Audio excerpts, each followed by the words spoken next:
میں رہتا ہے وہ تو تمام منکرات کے پھیلانے میں پوری دنیا کے اندر شیطان کی جماعت میں شامل ہو جاتا ہے. کیونکہ بازار کو شیطان کا اڈا ہے، بازار شیطان کا اڈا ہے. اسی لیے حضرت مولانا یوسف رحمۃ اللہ علیہ فرمایا کرتے تھے جو آدمی 6-8 گھنٹے بازار میں دیتے اس یقین کو درست کرنے کے لیے مسجد میں اسی دن 8 گھنٹے دینے پڑیں گے جو 8 گھنٹے بازار میں دینے کی وجہ سے اس کے یقین میں خرابی پیدا ہوتی ہے. یہاں 2 گھنٹے 2.5 گھنٹے کا کوئی مسئلہ نہیں. مسئلہ یہ ہے کہ یہ دیکھو کتنا وقت ان ماحول میں امت کا گزر رہا ہے جو خالص یقین کے بگاڑ کا سبب ہے. اس سے موازنہ کرنا چاہیے. یہ نہیں کہ ہمیں مسجد کو 2 گھنٹے 2.5 گھنٹے، اگر مسجد 2 گھنٹے 2.5 گھنٹے دینے کی بات چلائی گئی تو یہ ساری مسجدیں دفتر بن کے رہتے ہیں. امت کی تعلیم اور تربیت کا یہ مسجدیں اس وقت تک نہیں بن سکتی جب تک کہ ہر امتی کا فارغ وقت اس طریقے سے مسجد میں نہ لگے جس طریقے سے قرن اول میں حضرات صحابہ کا لگا کرتا. حضرت مولانا یوسف رحمۃ اللہ علیہ کے بیانات کے اندر فرمایا کرتے تھے میں نے پوری تحقیق کی، حضرت کو اللہ تعالیٰ نے سیرت کے اندر ایسی بصیرت اور ایسی گہرائی اور اس سے اصول کا استقرار استنباط کا ایسا ملکہ دیا ہے کہ حضرت مولانا علی میاں صاحب رحمۃ اللہ علیہ فرمایا کرتے تھے اور مولانا منظور نعمانی صاحب رحمۃ اللہ علیہ بھی فرمایا کرتے تھے کہ سیرت نگار اور سیرت کو پڑھنے والے بہت لوگوں کو ہم نے دیکھا ہے لیکن ہم نے مولانا الیاس صاحب اور مولانا یوسف صاحب جیسا آدمی نہیں دیکھا. ایسا لگتا ہے جیسے حضرات صحابہ کے درمیان وہ پیدا ہوئے پلے بڑے. اتنی گہری نظر سیرت. تو مولانا یوسف صاحب فرماتے ہیں کہ میں نے محسوس کیا غور کیا کہ ایک صحابی کے حصے میں سال کے اللہ کے راستے میں خروج کی جو مقدار ہے اور جو مدت ہے وہ 6 سے 7 مہینے، اور ہر صحابی کے حصے میں اپنے مقام پر رہتے ہوئے مسجد کے تقاضوں کے لیے 3-4 مہینے. اس طرح 2/3 اندرون بیرون دعوت کے تقاضوں پر ایک صحابی کا صرف ہوا کرتا تھا. بڑی مشکل سے 2 سے 3-4 مہینے اپنے ذاتی تقاضوں کے لیے وہ فارغ کر پائے کرتے تھے. یہ اصل بنیادی چیز. اور مولانا یوسف صاحب خود فرمایا کرتے تھے کہ امت کی سب سے بڑی بھول اور اجتماعی غلطی ہے کہ امت نے ان مساجد کو 5 وقتہ نماز کے ادا کرنے کی ایک جگہ انہوں نے سمجھ لیا اور اس کو قرار دے دیا. جس طریقے سے فرض حج ادا کرنے کے لیے حرمین شریفین ایک جگہ کی حیثیت، ایک فریضے کی ادائیگی کی جگہ جس طرح حرمین شریفین، اس طریقے سے 5 وقت کی نماز کی ادائیگی کی جگہ یہ مسجدیں. فرماتے تھے کہ اگر کوئی شخص مسجد آئے اور آنے کے بعد حضرات صحابہ کے نہج پر ایمان کے اور علم کے حلقوں میں نہ بیٹھے تو پھر پہلے سے زیادہ اسباب کا یقین لے کر بازار میں جائے. حضرت فرمایا کرتے تھے ہمارے اس کام میں پہلا قدم کیا ہے؟ پہلا قدم یہ ہے ایک امتی کے دل کے گہرائی میں یہ بات اچھی طریقے سے اتر جائے کہ میرے تمام مسائل کا حل کا تعلق مسجد سے. یہ اس کام میں پہلا قدم اور پہلا زینہ ہے. جس طرح آج کے ہر مسلمان کو اپنے دنیاوی تمام مسائل کا حل ان دفتروں کے چکر کاٹنے میں نظر آ رہا ہے، اس طریقے سے اس کو مسجد کی طرف بار بار آنے جانے کے اندر اپنے دنیا کے تمام مسائل کا حل یقینی طور پر نظر آ رہے ہیں. افسوس کی بات ہے قرن اول میں بیڑیوں کے اندر اپنے روزی روٹی کے مسائل کا حل کا یقین مسجد سے جس درجے میں تھا آج کے مسلمان کو اس درجے کا یقین نہیں. آپ صلی اللہ علیہ وسلم فارغ ہوئے نماز سے اور مجلس لگی، حضرات صحابہ تشریف بیٹھے ہوئے ہیں، 100 بھیڑیے جنگل سے نکل کر آئے اور وہ بھی مجلس میں آ کے بیٹھ گئے. 100 بھیڑیے آ کر مجلس میں بیٹھ گئے. آپ صلی اللہ علیہ وسلم نے صحابہ سے فرمایا کہ یہ بھیڑیے اپنی روزی روٹی کا مسئلہ لے کر حل کرنے کے لیے آیا، بتاؤ تمہاری کیا رائے. صحابہ نے عرض کیا یا رسول اللہ صلی اللہ علیہ وسلم آپ جو طے فرمائیں ہم اس پہ راضی ہیں. آپ نے فرمایا جس کے پاس ایک ریوڑ ہے وہ سال میں ایک بکری بھیڑیوں کے حوالے کر دے. حضرات صحابہ نے اپنی تنگی اپنے فقر و فاقے کی شکایت کی، یہ تو بہت بڑی مقدار ہے، بہت بڑی خوراک ہے. تو آپ نے بھیڑیوں کی طرف 3 انگلی سے اشارہ کر کے فرمایا کہ تم ان کے ریوڑ میں سے چھپٹے مار کے اپنی ضرورت کی مقدار اور خوراک لے جایا کرو اور تمہارے لیے ہے، تمہارا حصہ ہے. اور حضرات صحابہ سے فرمایا کہ آپ تم اپنے ریوڑ کی حفاظت کرو. ایک مثال، جانور آ رہے، بھیڑیے آ رہے مسجد کی طرف اپنے روزی روٹی کا مسئلے کا حل لے کر کہ آج اس درجے میں مسلمان نہیں آتا تو مسلمان کس درجے میں اس زمانے میں آتا ہوگا. مسلمان اس درجے میں، اس زمانے میں کس درجے میں مسجد سے اپنا تعلق قائم کیے ہوئے ہوگا. یہ بھیڑیے آتے تھے اور آج کے مسلمان ہی کا تعلق نہیں تو جانوروں کو کیا پوچھنا. کہ وہ اس لیے کہ بھیڑیے آ رہے ہیں، اس لیے کہ بھیڑیے خود مسجد میں جانے کی دعوت دیا کرتے تھے. آج کے مسلمان میں مسجد میں جانے کی دعوت بھی نہیں ہے، اس لیے مسجد سے اپنے مسائل کا حل یقین نہیں. بھیڑیے نے حملہ کیا، ایک چرواہے کے ایک بکری کو اٹھا لیا، اس نے چھیننے کی کوشش کی تو اس نے کہا کہ اللہ کی طرف سے ملی ہوئی روزی تم مجھ سے چھینتے ہو. انہوں نے بڑے تعجب سے کہا کہ ایک بھیڑیا انسان کی زبان میں بات کر رہا ہے. اس نے کہا اس سے زیادہ تعجب کی بات یہ کہ جناب رسول اللہ صلی اللہ علیہ وسلم مسجد میں حلقہ لگائے ہوئے اور دین کی باتیں فرما رہے اور تم یہاں پر جنگل میں بکریاں چرا رہے. سنتے کے ساتھ میں وہ بڑے میاں گئے اور ایک جگہ اپنی بکریوں کو باندھا، حضور کی خدمت میں جا کر یہ قصہ سنایا. آپ صلی اللہ علیہ وسلم نے الصلاۃ جامعہ فرما کر سارے مدینے والوں کو اکٹھا کر لیا اور ان کے سامنے بڑے میاں کی کارگزاری سنائی. یہ اصل بنیادی بات. اس لیے مولانا یوسف فرمایا کرتے تھے کہ ہم تو یہ چاہتے ہیں ان مسجدوں کے اندر ایسی رونق، ایسی چہل پہل جس طریقے سے بازاروں کے اندر آ جائے اور بازار اس طرح ویران ہو جائے جس طریقے سے آج مسلمانوں نے اپنے اعمال سے مسجدوں کو ویران کر دیا. مسجدیں دو حال سے خالی نہیں، یا تو اسباب سے بڑھیں گی یا پھر اعمال سے یہ مسجدیں بھری ہوئی ہوں. اگر مسلمان مسجد آ کر کے نماز کے علاوہ علم کے حلقوں میں، ایمان کے حلقوں میں اور غیب کے تصویروں میں بیٹھے گا تو پھر اس کے دل کے اندر سے رفتہ رفتہ اسباب کا یقین، تجارت کا یقین اور مادی شکلوں کا یقین نکلتا جائے گا اور پھر یہ بازار اس کے مسجد کے تابع ہو جائے گا. اور اگر یہ اعمال اس نے مسجد میں اختیار نہ کیے، ان مذاکروں کے اندر بیٹھنے کا اہتمام نہ ہوا تو پھر رفتہ رفتہ باہر کے سارے اسباب اور مادی نقشے اور مادی شکلوں سے مسجد کو بھر دے گا اور نتیجہ یہ ہوگا کہ مسجدوں میں مسلمان خود اپنے ہاتھ سے تالے لگائے اور یہ ساری مسجدیں بازار کے تابع ہو جائیں گے. بلکہ آگے حضرت کا یہ ملفوظ ہے کہ تمہارے ان مسجدوں سے وہ فتنے اٹھیں گے جو بازار سے اٹھتے ہیں. اصل بنیادی بات. اس لیے کسی بھی علاقے، کسی بھی خطے، کسی بھی ملک کے مسلمانوں کے عقائد کا حال معلوم کرنا ہے، ان کے اعمال کا حال معلوم کرنا چاہتے ہیں کہ اس کی کیا سطح، عقائد کی کیا سطح، عبادات کی کیا سطح اور معاملات اور معاشرے کی کیا سطح اگر آپ سمجھنا اور دیکھنا چاہتے ہیں تو پھر اس کی آسان شکل یہ کہ اس خطے، اس علاقے، اس ملک کے مساجد کا حال معلوم کرو. نماز کے اعتبار سے نہیں، اعمال دعوت کے اعتبار سے حال معلوم کرو. نماز کے اعتبار سے عمر رضی اللہ تعالیٰ نے ملک کے شام میں جا کر مسجدوں کے حالات اور اعمال کے ذریعے سے وہاں والوں کے دین کو پرکھ لیا. باقاعدہ پوچھا معاویہ کسی سے تمہارے مسجدوں کا کیا حال، اور خود فرمایا میرا خیال یہ ہے کہ لوگ آتے ہیں نماز پڑھ کر فوراً چلے جاتے ہیں اور بکے ہوئے جانور اور بکے ہوئے جنگلی اونٹوں کی طرح چلے جاتے ہو.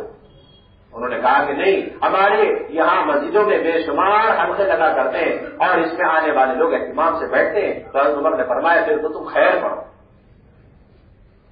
خیر کا یقینی سبب، بنیادی سبب اور امت کے اندر 100% خیر کیا ہے کہ امت کے اندر 100% خیر کا آ جانا یہ کہ امت معروفات پر آ جائے، منکرات ان کی زندگی سے ختم ہو جائے.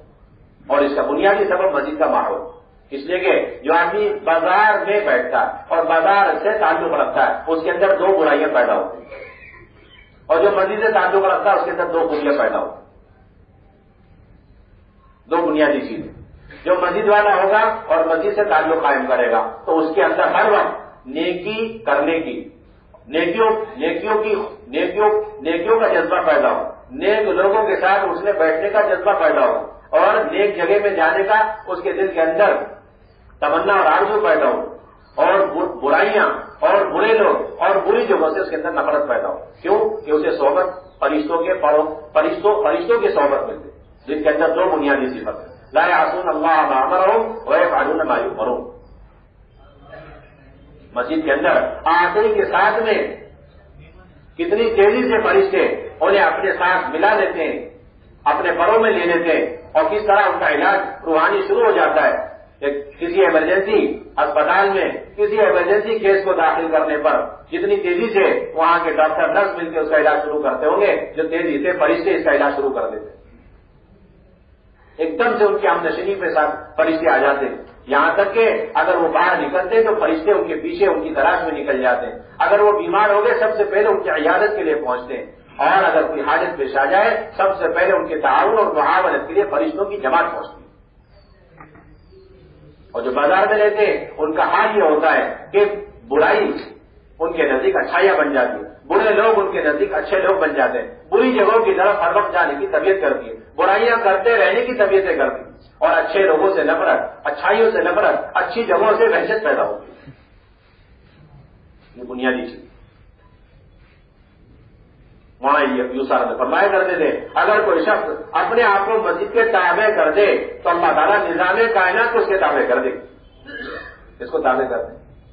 صرف مسئلہ یہاں تک نہیں, مسئلہ یہ کہ جتنے بھی دنیا کے اندر حالات پیش آ رہے ہیں اس کا کس درجے میں مسجد سے ہم نے تعلق جوڑا ہے.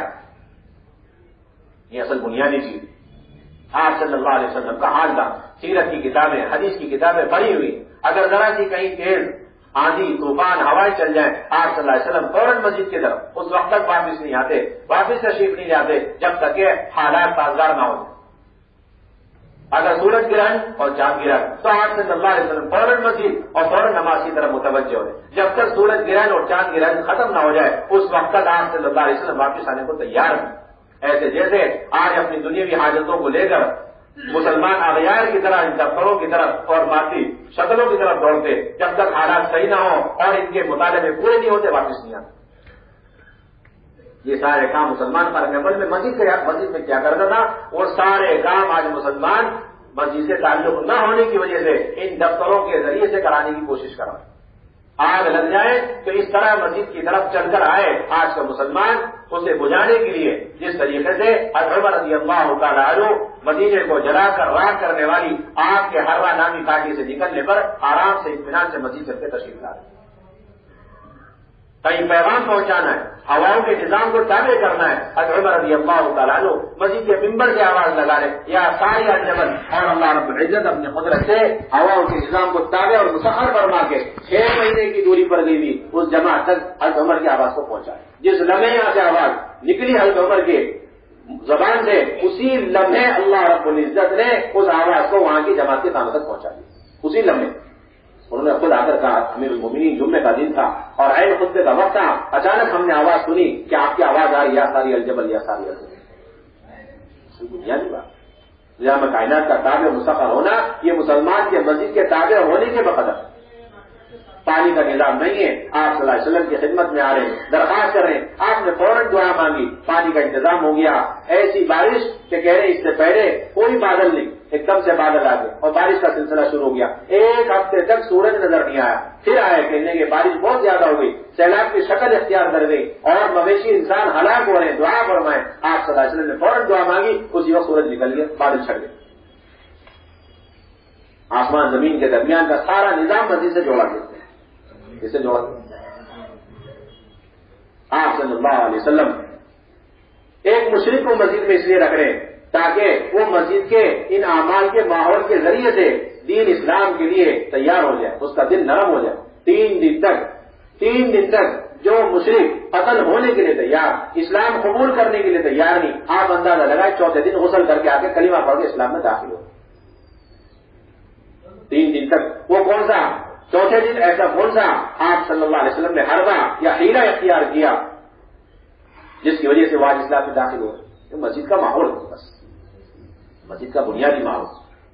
چوروں کو مسجد میں باندھ کے رکھا جاتا تھا تاکہ اس کے اندر چوری کی نفرت پیدا ہو جائے. قاضی شریح رحمۃ اللہ علیہ کا حال تھا, بخاری شریف کی روایت ہے کہ وہ قرضدار کو بھی مسجد کے ستون میں باندھ کے رکھا کرتے. کس کو, قرضدار کو, تاکہ جب تک وہ مسجد کے ستون میں رہے گا جلدی سے قرضے کی ادائیگی کی فکر پیدا ہو. آپ اندازہ لگائیں جو لوگ مسجد کے باہر رہے اور ان سے کسی وجہ سے کوئی گناہ سرزد ہو گیا, جیسے مسجد پہنچے ان کے اندر ایسی ندامت, ایسی حضرت اور احساس, اپنے گناہ کا احساس پیدا ہوا کہ وہ اس گناہ کے کفارے کے طور پر اگر ایسی سزا کی شریعت کی طرف سے جس میں جان چلی جائے اس کے لیے جو تیار ہو جائے کرتے. ایک صحابیہ سے زنا سرزد ہو گیا اور زنا کا ارتکاب ہوا, مسجد کے باہر ہے, باہر کا ماحول ہے، لیکن جیسے مسجد پہنچتی ہے حضور اکرم صلی اللہ علیہ وسلم سے درخواست کر رہی تو پھر نہیں یا رسول اللہ، یا رسول آپ مجھے پاک فرما دیں۔ آپ نے فرمایا کس چیز سے؟ انہوں نے کہا مجھ سے زنا ہو گیا۔ آپ نے فرمایا کہ تم حمل سے ہو، تمہارے اوپر تو سزا ہے شرعی، لیکن اس بچے کے اوپر تو کچھ نہیں۔ لہٰذا جب ولادت ہو جائے پھر آنا، یہ ایک موقع تھا، انہیں کسی طریقے سے اپنے اقرار سے انکار کرنے کا ایک موقع دیا گیا، لیکن دل کے اندر بات اتر چکی۔ جیسے ولادت ہوئی ایک دم سے اس بچے کو لے کر آپ صلی اللہ علیہ وسلم کی خدمت میں دوبارہ وہ صحابیہ پہنچ گئی اور کہنے لگی یا رسول اللہ آپ نے فرمایا تھا یہ بچہ ہو گیا ہے، اب آپ مجھے پاک فرمائیں۔ آپ نے پھر فرمایا کہ ابھی تو دودھ پینے کا زمانہ ہے، جب اوپر کی غذا شروع ہو جائے پھر لے کر کے آنا۔ یہ دوسرا موقع دیا تاکہ کسی طریقے سے وہ اپنے اقرار سے مکر جائے، پھر جائے، لیکن دل میں بات اتر چکی تھی۔ جب دودھ کا زمانہ ختم اور اوپر کی غذا کھانے لگا تو اسے ایک روٹی کا ٹکڑا پکڑایا اور اسے لے کر کے حضور کی خدمت میں پہنچ گئی۔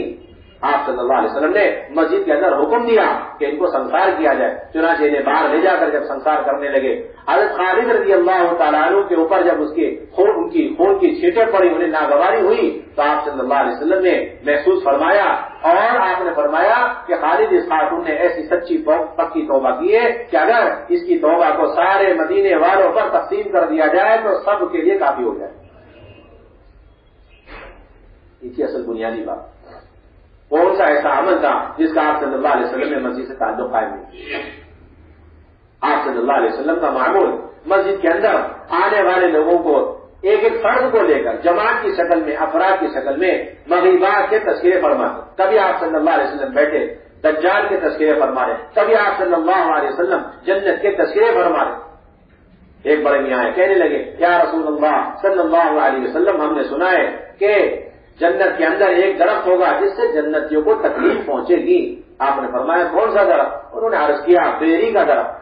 آپ نے فرمایا اللہ کے ارشاد ہے فی صدر مخضود کہ وہ جنتی ایسے باغات میں ہوں گے جس کے اندر بے خار کی بیریاں ہوں گی۔ صحابی نے عرض کیا رسول اللہ وہ کانٹے کہاں چلے جائیں گے؟ آپ نے فرمایا ہر کانٹے کے بدلے اللہ رب العزت ایک پھل لگائیں گے اور ہر پھل کے اندر 70 ذائقے ہوں گے اور ہر ذائقہ دوسرے ذائقے سے جدا ہوگا۔ آپ نے تذکرہ شروع فرما دیا، یہ ایمان کا حال۔ صحابی نے عرض کیا یا رسول اللہ صلی اللہ علیہ وسلم اس درخت کا سایہ کتنا وسیع ہوگا؟ آپ نے فرمایا ایک سیاہ سفید رنگ کا کوا تسلسل کے ساتھ 1 مہینے تک اڑتا رہے تب بھی وہ اس درخت کے سائے کے منتہا تک پہنچ نہیں سکتا، اتنا لمبا وسیع سایہ۔ انہوں نے عرض کیا پھر اس درخت کا تنا کتنا چوڑا ہوگا؟ آپ نے فرمایا ایک جوان اونٹ چلے اور اتنا چلے کہ چلتے چلتے چلتے بوڑھا ہو جائے اور پھر اتنا چلے کہ اس کی ساری ہڈیاں گل کر آخری ہڈی مضبوط ترین ہڈی ہنسلی کی ہڈی بھی اس کی گل کے اور ٹوٹ جائے، اتنا لمبا چل کر بھی وہ اس تنے کا ایک چکر نہیں کر سکتا۔ یہاں پر علیہ السلام مسجد میں بیٹھ کر کے ایک صحابی کو لے کر تذکرہ فرما رہے۔ آپ نے ایک مرتبہ تذکرہ فرمایا جہنم کا کہ جہنم کی زنجیروں کا کیا حال ہوگا، اور فرمایا وہ زنجیریں کتنی لمبی ہوں گی، چوڑی ہوں گی وہ الگ بات، لیکن اس زنجیر کا جو ایک کڑا ہوگا وہ 60 برس کا ہوگا۔ اس زنجیر کا ایک کڑا 60 برس۔ آپ کی خدمت میں قبیلہ اسلم کے لوگ پہنچے 60 حضرات۔ آپ نے ان سے پوچھا کہ آپ حضرات کون ہیں؟ انہوں نے عرض کیا ہم تو مومن ہیں۔ آپ نے ان کی دلیل معلوم کی، انہوں نے کہا ہمارے مومن ہونے کی 15 صفتیں ہمارے اندر۔ 7 آدمی کو لے کر آپ صلی اللہ علیہ وسلم ایمان اور ایمان کی خصلتوں کے تذکرے فرمائے کہ ہمارے اندر 15 صفتیں۔ 5واں ہے جس کا آپ نے خود ہمیں حکم دیا ہم ایمان لائیں، اللہ پر ایمان لائیں اور فرشتوں پر ایمان لائیں، کتابوں پر ایمان لائیں، رسولوں پر ایمان لائیں، تقدیر پر ایمان لائیں۔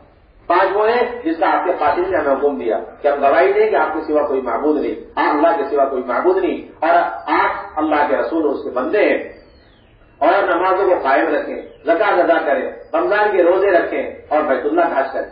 5 صفتیں وہ ہیں جو ہم نے زمانے جاہلیت میں اختیار کر لی تھی، صبر کرنا، شکر کرنا اور اللہ کے ہر فیصلے پر راضی رہنا اور دشمنوں سے مقابلے پر ثابت قدم رہنا اور آنے والے مصیبتوں پر ہمارے دشمنوں پر آنے والے مصیبتوں پر کبھی بھی ہم خوشی کا اظہار نہیں کرتے۔ آپ نے یہ 15 صفتیں سن کر فرمایا کہ یہ تو ایسی خصلتیں ہیں کہ ان کی بنیاد پر تو قریب تھا کہ تم انبیاء کے درجے تک پہنچ جاتے اور نبوت کا درجے تک پہنچ جاتے۔ تو ادبا فقہا قالوا ان یکونوا انبیاء، پھر آپ نے فرمایا کہ یہ 15 خصلتیں ناقص ہیں اور یہ فضلہ حضرتیں یہ ناتمام ہے اگر اس کے ساتھ 5 صفتیں اور تم نے شامل نہیں. ایک، ضرور سے زیادہ کھانا اکٹھا مت کرو. نمبر 2، ضرور سے زیادہ تعمیر مت کرو. اور نمبر 3، دنیا کی ان چیزوں کے اندر آپس میں تنافس اختیار مت کرو. اور نمبر 4، اس اللہ کا ڈر اختیار کرو جس کے سامنے تمہیں پیش ہونا ہے، حاضری ہونی ہے. اور نمبر 5، جنت کی رغبت اختیار کرو جہاں تمہیں مرنے کے بعد ہمیشہ ہمیشہ رہے. یہ تو وہ مذاکرے ہیں کہ اللہ کے نبی کی عین سنت یقین کر کے ہم میں سے ہر ایک کو روزانہ مسجد کے اندر ان صفات کو لے کر حلقے لگانے چاہیے. اصل بنیادی چیز آپ صلی اللہ علیہ وسلم کا یہی حال امت کو تعلیم دینے کے اعتبار سے. آپ صلی اللہ علیہ وسلم نے امت کو تمام تر شریعت کی تعلیم مسجد کے ماحول میں دی. مسجد ہی اصل تعلیم کی جگہ. امت کے ارتداد کے امت کے اندر سے ارتداد کے ختم ہونے کا اور امت کے اندر سے جہالت کے ختم ہونے کا یہ بنیادی سبب یہ مسجد کا ماحول. آپ جس درجے میں آپ صلی اللہ علیہ وسلم کے طرز پر سیرت کی روشنی میں اپنی تعلیم کے سلسلے کو مسجد کے ماحول میں لائیں، مسجد ہی میں آئے اور امت علم سیکھ کر کے جائے اور اہل علم مسجد ہی میں بیٹھ کر امت کو علم دینے پر آ جانے تو قرن اول میں جتنی کم مدت میں امت کے اندر سے جہالت ختم ہوئی اور 100% وحی والے علم اور اس کے نور سے یہ امت مالا مال ہو گئی. اللہ رب العزت آج بھی اس امت کو جہالت سے نکال کر علم سے مالا مال فرما دے. اس کے علاوہ کوئی شکل اور کوئی طویل قرن اول میں نظر نہیں آتا. ایسا سلسلہ تھا مسجد کے اندر کیا آپ صلی اللہ علیہ وسلم اگر مسجد کے اندر خطبہ دے رہے اور کوئی شخص فرائض کا علم سیکھنے کی غرض سے مسجد میں آ جائے، آپ صلی اللہ علیہ وسلم اپنا خطبہ روک کر اور ممبر سے نیچے تشریف لا کر اور دروازے تک جا کر کرسی منگوا کر بیٹھ کر انہیں بنیادی فرائض کی تعلیم دے. یہ مسجد النبوی کے بنیادی اعمال ہیں. آپ صلی اللہ علیہ وسلم مسجد میں ایک صاحب آ کر کے احرام کہاں سے باندھنا چاہیے آپ سے درخواست کی، آپ سے سوال کیا، فتویٰ معلوم کیا. آپ صلی اللہ علیہ وسلم نے انہیں میقات کے ساری جگہوں کی تفصیل بتائی کہ آپ کو یہاں سے میقات، یہاں سے آپ کو احرام باندھنا، آپ کے لیے یہ جگہ میقات. ایک صاحب آئے کہنے لگے یا رسول اللہ صلی اللہ علیہ وسلم آپ نماز کے اوقات مجھے سکھلا دیں. آپ نے دیکھا کہ یہ تو بہت ہی سیدھے سادے بڑے میاں ہیں، انہیں اگر ہم لکھ کر کے دے دیں تو نہیں سمجھ سکتے، زبان سے بتا دیں تب بھی نماز کے اوقات کو پہچان نہیں سکتے. آپ نے اپنی فراست سے سمجھ لیا. چنانچہ آپ نے فرمایا اقیم معی، ایک روایت میں آپ نے فرمایا سلی معی، ایک روایت میں آپ نے فرمایا امرا ان یشهد معه الصلاۃ، کہ آپ ہمارے ساتھ ٹھہر جاؤ اور ہمارے ساتھ نماز میں شریک ہو. چنانچہ آپ صلی اللہ علیہ وسلم نے ان کو نماز کے اوقات کی تعلیم دینے کے لیے، ان بڑے میاں کو نماز کے اوقات کی تعلیم عملی طور پر دینے کے لیے 2 دن تک اس طرح نماز پڑھائی کہ پہلے دن 5 نمازیں اول وقت میں، دوسرے دن 5 نمازیں آخر وقت. پہلے دن نماز فجر کی شروع وقت میں اور دوسرے دن آخر وقت. پہلے دن ظہر کی نماز اول وقت میں، دوسرے دن آخر وقت. 2 دن تک ان کو نماز کا اوقات کا درس دیا جا رہا ہے. بابو مواقع الصلاۃ. جب 2 دن گزر گئے تو آپ نے فرمایا صاحب کہاں ہیں وہ بڑے میاں جو نماز کے اوقات معلوم کرنے کے لیے آئے؟ انہوں نے کہا میں یہاں ہوں. آپ نے فرمایا نماز کے اوقات دے جائیے. اتنی سیدھی ساری تعلیم مسجد کے ماحول کے اندر.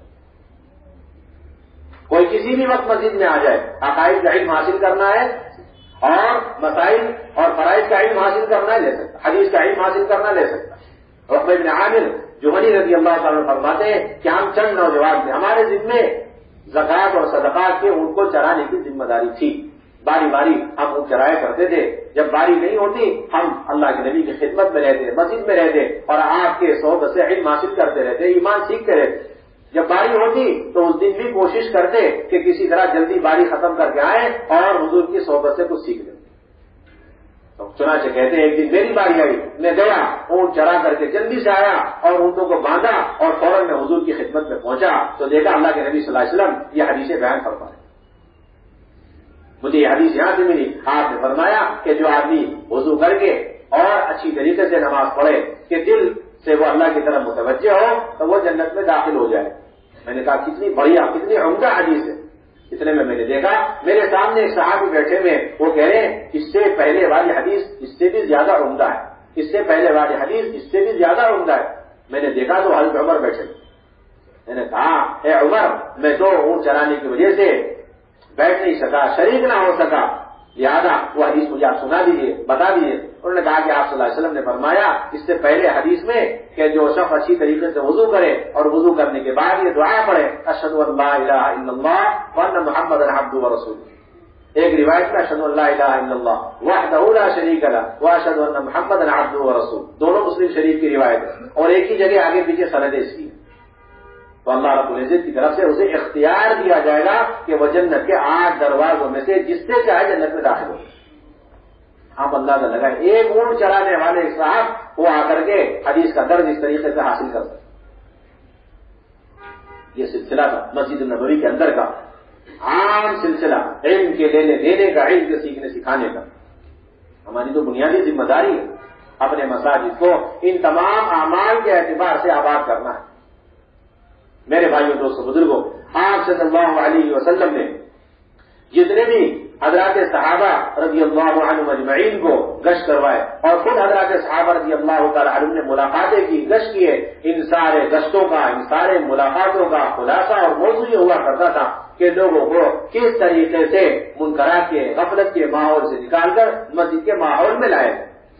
اس لیے حضرت مولانا یوسف القرضی نے حضرات صحابہ کے گشت اور ان کا خلاصہ نقل کیا۔ حضرت عبداللہ بن رواحہ، حضرت عمر رضی اللہ تعالی عنہ اور حضرت ابو ہریرہ رضی اللہ تعالیٰ عنہ، حضرت معاذ بن جبل رضی اللہ تعالیٰ عنہ، یہ چاروں صحابہ کے واقعات نقل کیے کہ وہ کس طرح لوگوں کا ہاتھ پکڑ کے کہتے اٹھو چلو ہم اللہ کے تذکرے کریں اور تھوڑی دیر اپنا ایمان تازہ کر لیں۔ لوگوں نے شکایت کی یا رسول اللہ صلی اللہ علیہ وسلم عبداللہ بن رواحہ کو دیکھیے، یہ مستقل ایمان کو چھوڑ کر عارضی ایمان کی ہمیں دعوت دے، ہم تو آپ پر مستقل ایمان لا چکے۔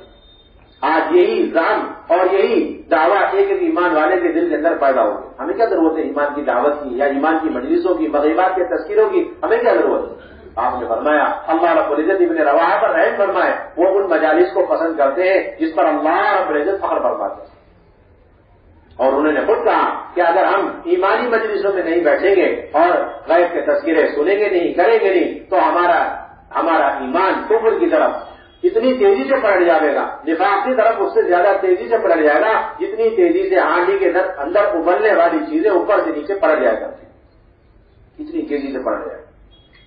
اور وہ قیامت کے موقع پر جتنے بھی فتنوں کا تذکرے احادیث میں ملتے ہیں ان سارے فتنوں سے حفاظت کا جو سب سے اہم اور بنیادی عمل اللہ کے نبی صلی اللہ علیہ وسلم نے احادیث میں بیان فرمایا ہے، اس میں بنیادی عمل جماعت کو لازم پکڑنا، بنیادی عمل عموم کے ساتھ سمٹ کر رہنا اور بنیادی عمل مسجد کو لازم پکڑنا، یہ تینوں لازم منظور۔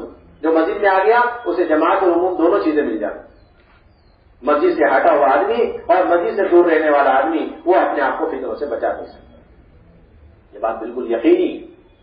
قرب قیامت میں سارے فتنوں سے بچنے کا بنیادی علاج، بلکہ یہاں تک آیا ہے کہ اگر قرب قیامت میں اس طریقے سے جب تسلسل کے ساتھ فتنے آئیں گے، جس طریقے سے لڑی کے ٹوٹنے پر موتیاں تسلسل سے اور تسبیح کے دانے گرتے چلے جاتے ہیں، اس زمانے میں جماعت کو لازم پکڑنے کے لیے اگر ایسا ہی بادشاہ مل جائے، ظالم بادشاہ کہ وہ روزانہ تمہیں کوڑے لگاتا ہو اور تمہارے سارے حق کو مار لیتا ہو، تو اس کے ساتھ چمٹ کے رہنے میں ان سارے فتنوں سے تمہاری حفاظت ہے، اس کے ساتھ چمٹ کے رہنے میں ان سارے فتنوں سے مارنے کی حفاظت ہے۔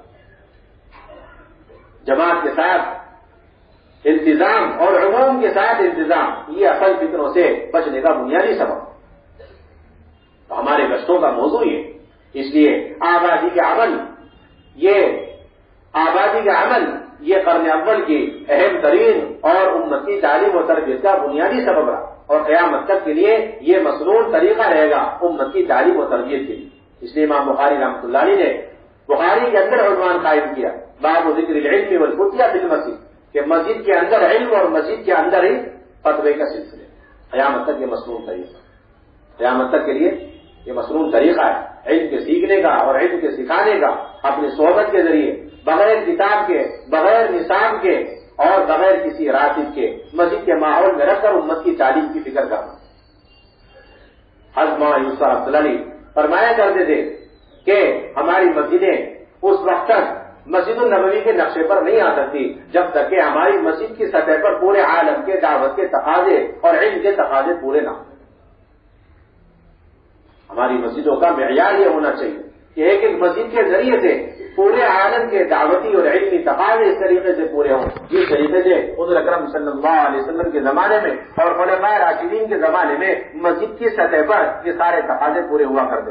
آپ اندازہ لگائیں وقت کا کوئی گورنر ہوتا تھا اس کے لیے گورنری کے تقاضے مسجد میں چل کر جا کر علم کے سیکھنے سکھانے کے لیے رکاوٹ نہیں بنتے. سلمان فارسی رضی اللہ تعالیٰ مدائن شہر کے گورنر بنا کے بھیجے گئے. ان کا سارا نظام حکومت ایک درخت کے نیچے ہوا کرتا لیکن سارا نظام تعلیم و تربیت مسجد کے ماحول میں ہوا کرتا. گورنری کے تقاضوں سے فارغ ہوتے ہی مدائن شہر کے مسجد پہنچتے فوراً گشت ہوتا اور اس گشت کے نتیجے میں 10 نہیں 20 نہیں 100 نہیں بلکہ روایت میں 1000 کا مجمع اکٹھا ہو جاتا. کتنا اکٹھا ہو جاتا؟ آج ادب میں تو خوشی ہوتی ہے 100 آدمی آ گئے, ہم نے آبادی کا عمل کیا 150 لوگ آ گئے 200 لوگ آ گئے. وہاں تو معمولی بات تھی 1000 آدمی جوڑ گئے. جیسے 1000 آدمی اکٹھے ہوئے سلمان فارسی رضی اللہ تعالیٰ نے ان سب کو اکٹھے اجتماعی طور پر سورہ یوسف کی تلقین کرنی شروع کروا. یہ تھی اصل بنیادی بات. ابو موسیٰ اشعری رضی اللہ تعالیٰ نے بصرہ کے گورنر ہیں, ان کا معمول تھا کہ اپنے تمام گورنری کے تقاضوں کے باوجود وہ مسجد بصرہ کی جامع مسجد پہنچا کرتے تھے اور وہاں بے شمار حلقے لگا کرتے تھے اور ان حلقوں میں براہ راست بیٹھ کر ایک ایک کا قرآن خود سنا کرتے, اسے صحیح کرا کرتے. ابو رجاء العطاردی رحمۃ اللہ علیہ فرماتے میں نے ابو موسیٰ اشعری رضی اللہ تعالیٰ عنہ کے صحبت میں رہ کر کسی بصرہ کی جامع مسجد میں پوری سورہ اقرا میں نے یاد کری.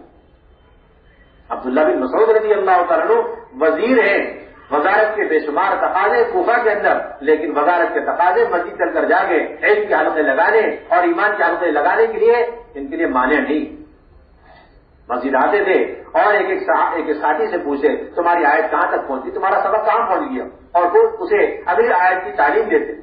بلکہ ایک روایت میں یوں ہے ایک آیت سکھلاتے اور سکھلانے کے بعد پھر فرماتے لَهِيَ خَيْرٌ مِّمَّا طَلَعَتْ عَلَيْهِ الشَّمْسُ, لو یہ آیت لے لو, یہ آسمان زمین کے درمیان جتنی چیزوں پر سورج کی کرنیں پڑتی ہیں اس سے زیادہ قیمتی ہے, اس سے زیادہ بہتر ہے. پھر اگلی آیت سکھلاتے, پھر یہی فضیلت سناتے لَهِيَ خَيْرٌ مِّمَّا طَلَعَتْ عَلَيْهِ الشَّمْسُ. اس طرح ایک آیت اور اس کی فضیلت کہتے ہیں اس طرح وہ پورا قرآن پاک ہمیں سکھلایا کرتے ہیں. آپ اندازہ لگا کتنا وقت حضرات صحابہ مسجد کو دیا کرتے, بلکہ حیات صحابہ کے اندر موجود ہے. اتنا لمبا وقت حضرات صحابہ مسجد میں رہا کرتے تھے دعوت کے تقاضوں کے لیے کہ گھر ہوتے تھے اس کے باوجود گھر جا کے سونے کا موقع نہیں ملتا. حضرت عمر مسجد ہی میں لیٹ جاتے تھے تھک کر کے, تقاضے اتنے ہوتے تھے. حضرت عثمان غنی رضی اللہ تعالیٰ عنہ کے پاس اپنا ذاتی مکان, لیکن خلافت کے امور دعوت کے اتنے تقاضے کہ تھک کر کے مسجد ہی میں لیٹ جایا کرتے. بلکہ حضرت عمر رضی اللہ تعالیٰ کو اپنے دور خلافت میں اعلان کرنا پڑا کہ بھائی مسجد کے اندر ان ایمانی اور علمی لمبی لمبی مجلسوں کی وجہ سے جو آدمی تھک جائے اس کے لیے کمر سیدھی کرنے کے لیے, تھوڑی سی اپنی تھکان کو ختم اتارنے کے لیے تھوڑی دیر مسجد میں کمر سیدھی کرنے کی اجازت اعلان کرنا پڑا. بلکہ روایت میں موجود ہے حضرات صحابہ جس طریقے سے نماز کا انتظار کیا کرتے تھے اس طریقے سے مشورے کے انتظار میں گھنٹوں بیٹھا کرتے تھے. حضرت عمر رضی اللہ تعالیٰ عنہ کے زمانے میں جب تقاضے بڑھتے چلے گئے تو ان کے مشورے کے احباب میں حضرت علی ہیں, حضرت عثمان, حضرت عبدالرحمن بن عوف, سعد بن ابی وقاص, حضرت زبیر, حضرت طلحہ رضی اللہ عنہم جیسے حضرات تھے. ان کا معمول تھا کہ اپنے بشری تقاضے, گھریلو تقاضے, کاروبار کے تقاضے جلدی سے جلد مختصر وقت میں پورا کر کے فوراً منبر اور روضے کے درمیان آ کے بیٹھ جاتے گھنٹوں. کیوں؟ روایت میں موجود ہے صراحت, تاکہ پورے عالم سے اور اندرون سے کوئی بھی دعوت کا تقاضا کسی بھی وقت امیر المومنین کے پاس آ جائے تو فوراً وہ ہمیں باخبر کر کے اس سلسلے میں مشورہ لینے میں انہیں سہولت رہ جائے. اس وجہ سے ہر وقت مسجد میں پڑے آج لوگ مشورے کے لیے انتظار کو برا سمجھتے ہیں. یہ تو خلفائے راشدین کی سنت ہے, خلفائے راشدین کی سنت مستقل اس انتظار میں ہے. پتہ نہیں کب کس موقع پر اندرون ملک کا کوئی تقاضا امیر المومنین کے پاس آ جائے یا بیرون ملک کا کوئی تقاضا آ جائے اور فوراً انہیں مشورے کے لیے طلب کرنے میں دیری ہو جائے گی. اس لیے ہر وقت اپنے تقاضوں سے فارغ ہو کے روضے اور منبر کے درمیان رہا کرتے. یہ سارے واقعات حضرت مولانا یوسف رحمۃ اللہ نے حیات الصحابہ میں دوسری جلد میں جمع کیے. مشورے کے آداب اتنے واقعات اس میں نقل کیے. اگر کوئی سرسری نظر سے بھی دیکھ لے تو مشورے کے تقریباً 500 اصول کا استنباط کر سکتا ہے. اتنے سارے اصول آداب اس میں نقل. آپ اندازہ لگائیں. اس لیے بنیادی چیز مساجد کو ہمارے دعوت کے اعتبار سے آباد کرنے اور پورے عالم کے اندر جتنی جماعتیں ہماری تقاضوں پر جانے والی یا پھر 5 مہینے بیرون جانے والی ان سب کی ذمہ داری، اور اندرون میں چلے 4 مہینے پیدل اور سواری کی جتنی جماعتیں وہ سب عزم ارادے کر کے جائیں، انشاءاللہ ہم تو اپنے مساجد کو مسجد النبوی کے نقشے پر اعمال کے اعتبار سے لائیں۔ اور میرے بھائیوں دوستوں بزرگوں، ایک بنیادی ذمہ داری ہے کہ اپنے مساجد کے اندر 2 گشتوں کی بڑی پابندی کی جائے۔ ایک بہت بڑا طبقہ تیار ہو گیا جو صرف اپنے پہلے گشت پر قناعت کیے ہوئے بیٹھا ہوا، دوسرے گشتوں کا سلسلہ ختم ہوتا جا اور اس کے نتیجے میں اپنے ہی حلقے اور اپنی مسجدوں سے لگی ہوئی بالکل قریب کی مسجدیں ویران بنجر پڑی۔ ایک مسجد سے عالم کے تقاضے پورے ہو رہے اور دوسری مسجد کے اس کے پڑوس کے ایک ایمان والے کو کلمہ بھی نصیب نہیں ہو رہا، کیوں؟ دوسرے گشتوں کا سلسلہ ختم ہو گیا۔ ہمارے یہاں تو پہلے گشت کی حقیقت اور پہلے گشت میں جان ہی اس وقت پڑتی ہے جب دوسرے گشت کی پابندی ہو، جس کا دوسرا گشت جتنا طاقتور، جتنا مضبوط اور جتنے اہتمام اور پابندی سے اتنا ہی اس کے پہلے گشت میں جان پڑے۔ جو ساتھی ایسے ہیں کہ وہ پہلا گشت کرتے ہیں دوسرا گشت نہیں کرتے، وہ 5 اعمال والے ساتھی ہیں، 5 اعمال والے ساتھی نہیں۔ آپ بتائیں اگر کسی مسجد میں پہلا گشت ہوتا دوسرا گشت نہیں ہوتا، آپ اس مسجد کو 12 اعمال والی مسجد میں شمار کرتے ہیں، 5 اعمال والی؟ تو ساتھی بھی 2 قسم کے، 12 اعمال والے اور 5 اعمال والے، سیدھی سی بات۔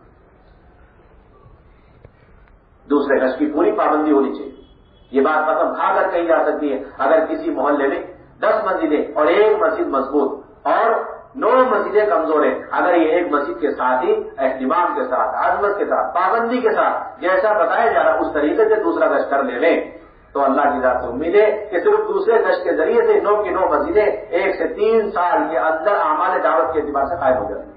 سارا نقصان دوسرے گشت کے استخفاف کی وجہ سے پیدا ہوگا۔ سارا گشت کسی وجہ سے؟ اب تو ایسے بھی حضرات ہیں جو 3 ٹکڑیوں میں دوسرے گشت کے لیے جاتے ہیں، کچھ وہ ہے جو اعلان ان کے ذمے ہے اور گشت کے آداب وہ شروع میں جاتے، شروع میں آ جاتے، بعض وہ ہے جو بیچ میں جاتے ہیں، درمیانی بات کی ذمہ داری کر کے واپس آ جاتے ہیں، اور جن کے آخری بات اور آخری عمومی بات جن کے ذمے سے ہے وہ آخری وقت میں جا کر کے واپس آ جاتے ہیں۔ یہ تو گشت ہوا ہی نہیں ان لوگوں کا جو سمجھ رہے میرا گشت ہو رہا، یہ تو گشت ہی نہیں ہوا، یہ تو نہ مسجد کا گشت ہوا نہ ساتھیوں کا گشت ہوا۔ پوری مسجد وار جماعت دوسری گشت میں پہنچے، آپ ذرا سا اس کا اہتمام کر رہے ہیں، 1 سال میں آپ کو فرق محسوس ہوگا۔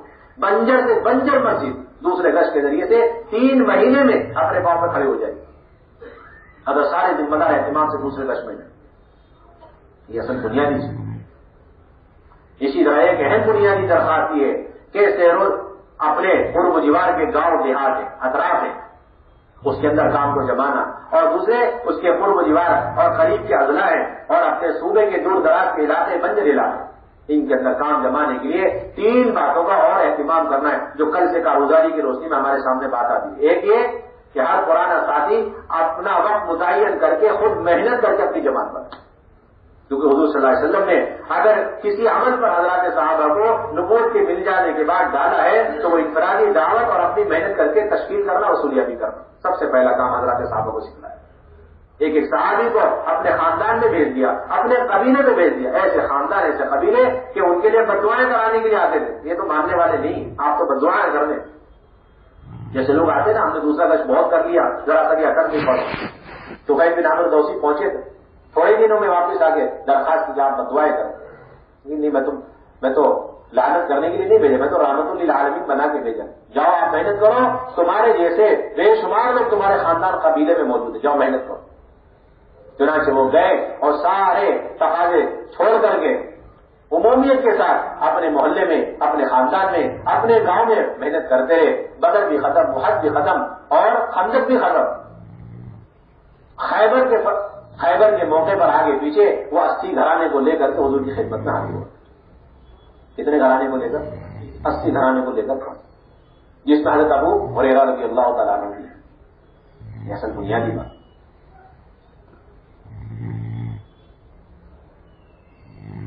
جوڑوں کی کثرت یہ تو کام کی قلت کی علامت ہے۔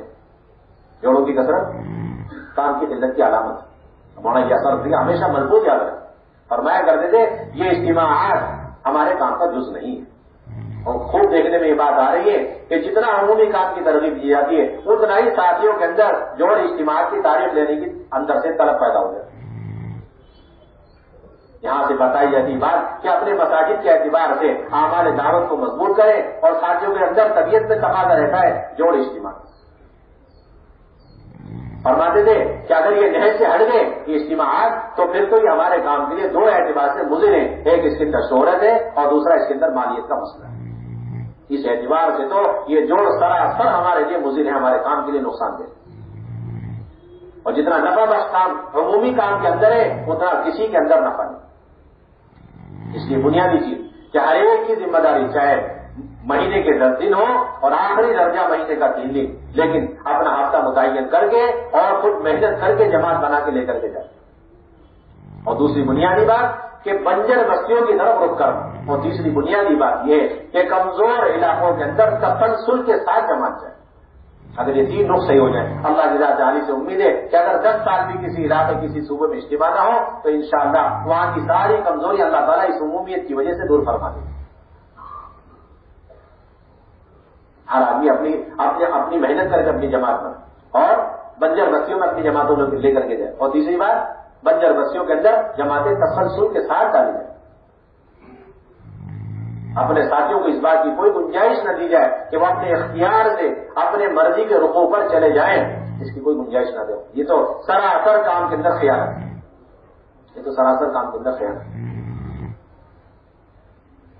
آپ صلی اللہ علیہ وسلم کو تو حال یہ تھا کہ جب معلوم ہوتا کہ یہ رخ بہت کٹھن ہے اور مدینے کے ماحول میں بیٹھ کر اگر یہ رخ دے دیا جائے تو جماعت جانے کے لیے ہی تیار نہ ہوگی, تو آپ صلی اللہ علیہ وسلم ان سے فرماتے ایک پرچی میں لکھ کر کے امیر کے حوالے کر کے کہتے کہ تم چلتے رہو مدینے سے نکل کر, جب 3 دن کے فاصلے پر پہنچ جاؤ تو پرچی کھول کے دیکھ لینا اس میں رخ لکھا ہوگا.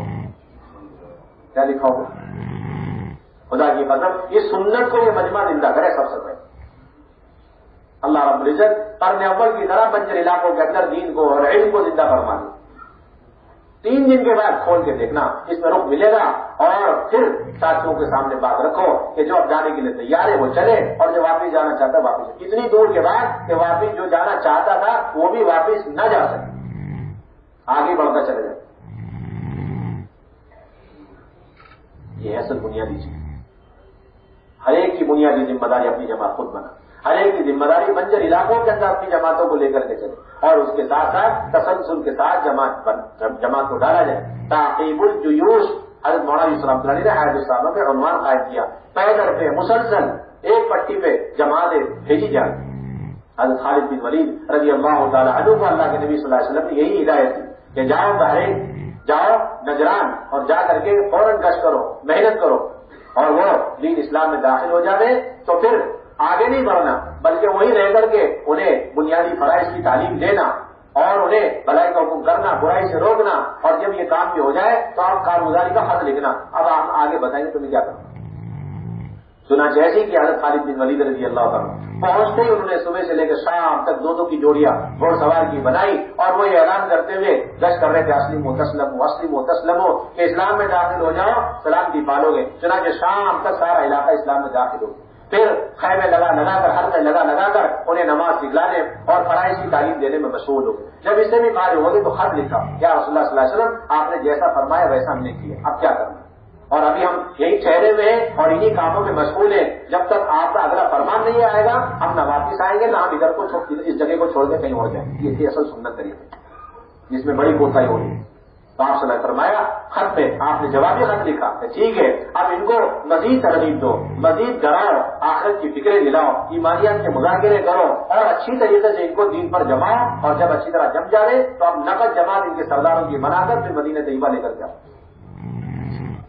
آئے تو صاحبوں میں سارے واقعات جمع کرو. یہ دین 3 چیزوں کی ضرورت ہے. آپ کا متعین کر کے جماعتیں جاؤ, اور یہ بھی درخواست ہے کہ جماعتوں کی کمی کی بنیادی وجہ یہ ہے کہ ہم افراد سازی کا کام نہیں کرتے. ہماری ذمہ داری ہے کہ حضور اکرم صلی اللہ علیہ وسلم کے نہج اور سنت پر اپنے ایک ایک فرد کو دعوت کے ذمہ داری پر کھڑا کریں اور ان کو ذمہ داریاں اپنی موجودگی میں دیں اور نگرانیاں کریں کہ وہ کس طریقے سے جماعتوں کو لے کے چل رہے ہیں، کس طریقے سے جماعتوں کو چلا رہے ہیں، اس لیے کہ آپ کے ذمہ دو کام ہیں، ایک تو مامورین کو تیار کرنا، مامورین کی ڈیلیوری، اور دوسری ذمہ داری عمرا کی ڈیلیوری، امیروں کی بھی ڈیلیوری چاہیے، اس کی ڈیلیوری امیروں کی ڈیلیوری۔ ہر پرانے ساتھی کے ذمہ ایک سال میں 4 امیر تیار کر کے دیں۔ کتنے امیر تیار کریں؟ 4 امیر تیار کریں۔ ہمارے کوئی اصول نہیں کہ جو کوئی پرانا ساتھی کسی مسجد کا ہے وہ زندگی بھر وہاں سے چلے کی جماعت لے کے چلتا رہے امیر بن کے، زندگی بھر 3 دن کی جماعت میں ہمیشہ امیر بن کے چلتا رہے، ہمارے یہاں کوئی اصول نہیں، یہ تو آپ لوگوں نے خود ہی بنا دیا۔ اللہ کے نبی کی سنت یہ ہے کہ اگر ابو بکر عمر کسی جماعت کے امیر بن کے چل سکتے ہیں تو حضرت اسامہ بھی ابو بکر عمر کے امیر بن کے چل سکتے ہیں۔ ہمارے لیے کیا مانے، اس میں کیا شرم حیا کی بات ہے، اس میں کیا بڑے عمر کی چھوٹے عمر کی قید، کچھ بھی ایک امانت ہے، جلدی سے جلد دے دو آپ امت کو، جلدی سے جلد دو، یہ ہے اصل بنیادی چیز۔ 3 سے 4 مرتبہ ایک پرانا ساتھی سیر و ضامہ امیر بن کے جا سکتا ہے، باقی 8 مرتبہ وہ اپنے دوسرے ساتھیوں کو قوت کے ساتھ، ہمت کے ساتھ ذمہ داری سونپے، خود مامور بن کے جاوے، نگرانی کرے، کیسے مشورے کرا رہا، کیسے جماعتیں چلا رہا، کیسے سنتوں کی تعلیم دے رہا، جو کمی بیشی ہو جائے تو سوچے میری ہی غلطی، اللہ سے بھی مانگے اور اسے پیار محبت سے تنہائی میں اسے کام سکھلائے۔ اس طرح 1 سال کے اندر جلدی سے جلد 3 امیروں کی ڈیلیوری کرے، تب کام میں ترقی ہوگی۔ اب تو اور بھی کام سمٹتا جا رہا، سارے پرانے اکٹھے ہو کر ایک جماعت میں جا رہے، سارے پرانے اکٹھے ہو کر ایک جماعت میں جا رہے، نہیں بھائی، سب سے زیادہ نقصان اسی سے ہوگا۔ سیروزہ کے خروج سے لے کر چلے کا 4 مہینے کا سارا خروج اسی میں سمٹ کے رہے گا۔ نتیجہ یہ ہوا کہ تشکیل کا سارا سلسلہ بند، کیونکہ سارے ذمہ دار ذرا تیار ہے، اور جب وقت طے ہو جائے گا ٹکٹ بن گیا اور اکٹھے ہو کر کے نکل جائے یہ سلسلہ۔ ہر ایک کی ذمہ داری، ہر فرد امت کو اپنے محنت کا میدان بنا اور ان کی تشکیلیں کرے، انہیں تیار کرے۔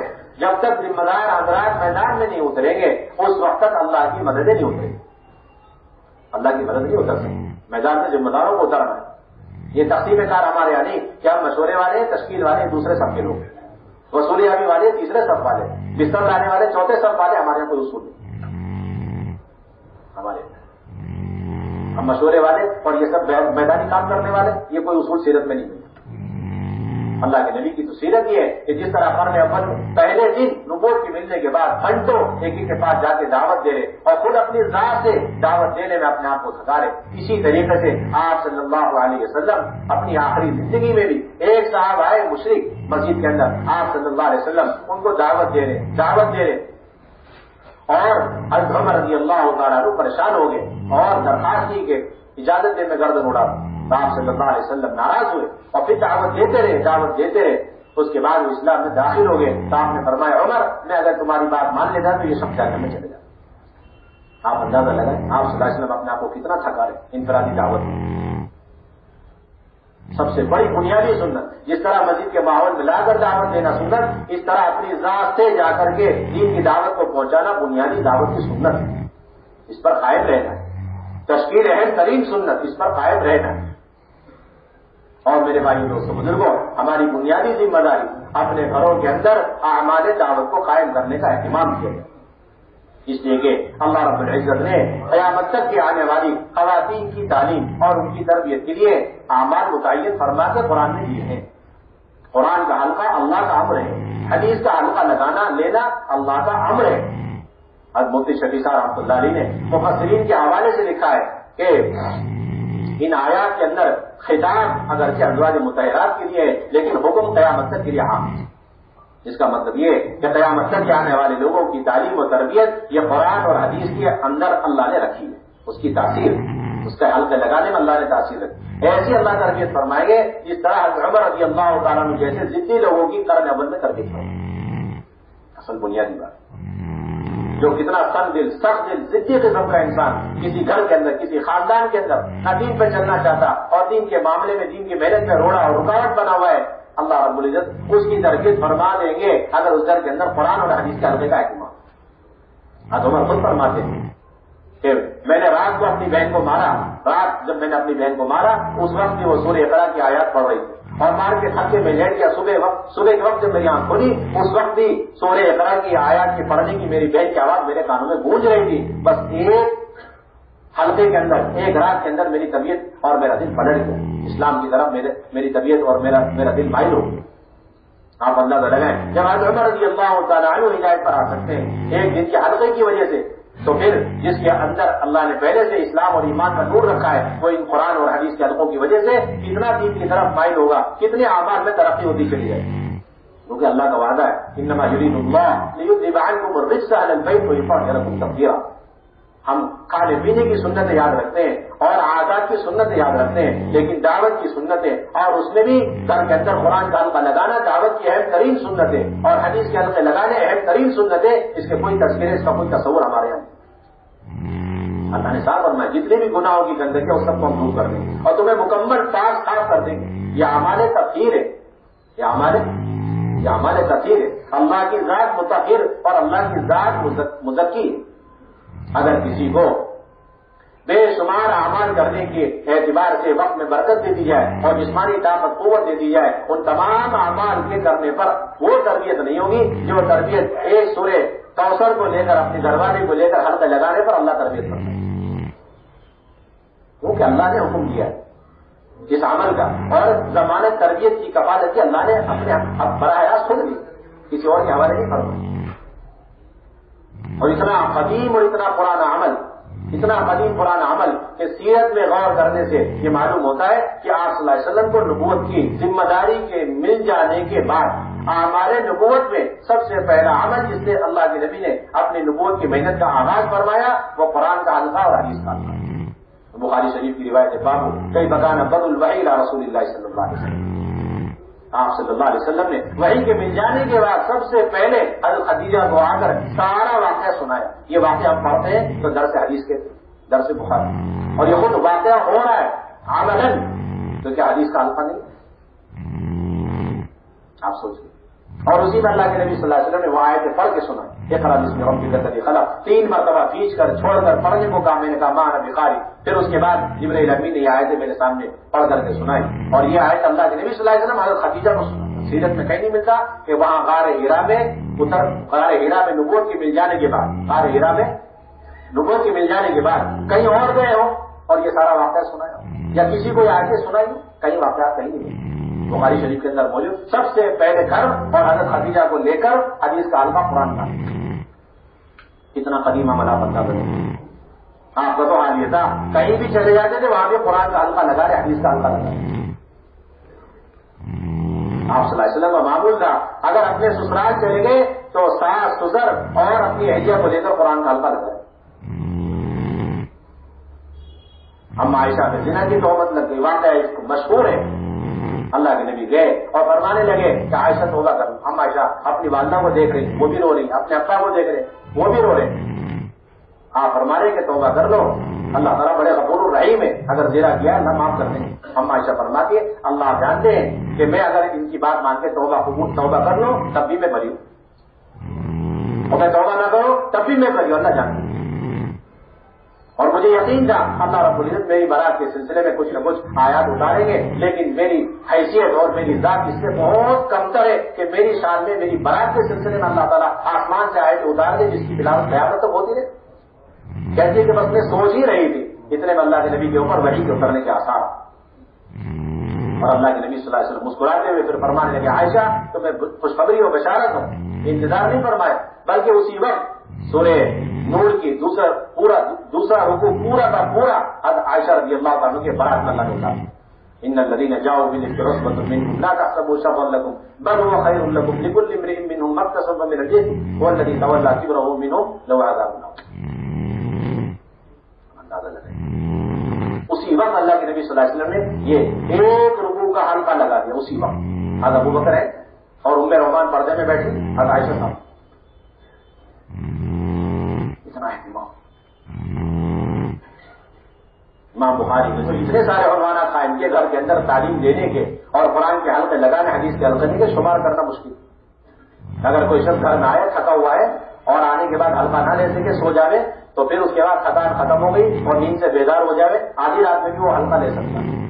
باب العلم والعظت باللیل عنوان قائم کیا امام بخاری، کہ رات کے وقت میں اپنے بیوی کو علم سکھلانا اور وعظ و نصیحتیں کرنا۔